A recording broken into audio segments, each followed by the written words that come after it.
Welcome to this research update and brief this 30th October 2017. Today we're going to have kind of our Halloween theme, mad scientist type theme, in regard to a question I was asked: can real life zombies be made or exist? Looking through the research in regard to this question, the answer to that is an unequivocal yes, especially when it comes to something called Cotard syndrome, which sounds literally like a horrific type ailment or reaction to certain medications. You'll understand more why in a second in regard to how zombies can be made inadvertently and or exist. Bring your attention to the Wall Street article headline from about 2013.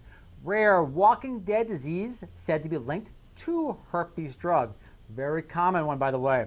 To proceed forward in the article as follows: Cotard syndrome, referred to by some as walking corpse syndrome, causes nihilistic delusion that you no longer exist, have lost your internal organs, or are putrefying. Lucky the mental disorder is uncommon, and since 1880, only 110 cases have been reported worldwide. But we're going to look at a couple of the case studies in regard to modern times in the reaction to a drug that did not exist back in the 1880s, but exists today, causing the symptom or syndrome to occur more often as a result of a side effect of a medication. Sufferers have been likened in popular press to real-life zombies, although there's nothing supernatural about the ailment. The chemical metabolite we're looking at as a result of the buildup of acyclovir in the body of individuals who happen to be kidney compromised and not overdosed per se is as follows: 9-carboxymethylguanine, otherwise known as CMMG, is a compound which is known as the principal metabolite of the antiviral drug acyclovir and produced and a prodrug valacyclovir, and has been suggested as a causative agent in the neuropsychiatric side effects sometimes associated with these drugs. These are mainly suffered by patients with renal failure or otherwise decreased kidney function, and can include psychotic reactions, hallucinations, and rarely more complex disorders such as Cotard delusion, henceforth death delusion, which is actually the title of the British Medical Journal article we'll look at in a second. Patients suffering these symptoms following acyclovir treatment were found to have much higher levels of CMMG than normal, and since this is the first time Cotard delusion has been linked to a drug as a side effect, the discovery may be useful in the study of Cotard delusion and its treatment. Meaning, a lot of individuals which are being possibly misdiagnosed as having a psychological disorder really and truly do have a chemical imbalance in regard to the buildup of metabolite due to a side effect of a medication as follows. Now, this is kind of interesting too. This is going back to one of the case studies. Actually, let's go back a little further. Let's look at the first case study that they looked at from the British Medical Journal. Look at this one quote to give you an idea how horrific this ailment actually is. And I shouldn't say ailment, side effect. During the next night, he again believed that he was dead. He considered that everyone around him was dangerous. That's one of the case reports. Second case report: how much of the CMMG needed to be in the system in order to trigger this particular type of reaction, or in other words, zombification. We found, according to the researchers, that no cause to account for her sense of being dead other than the treatment with valacyclovir.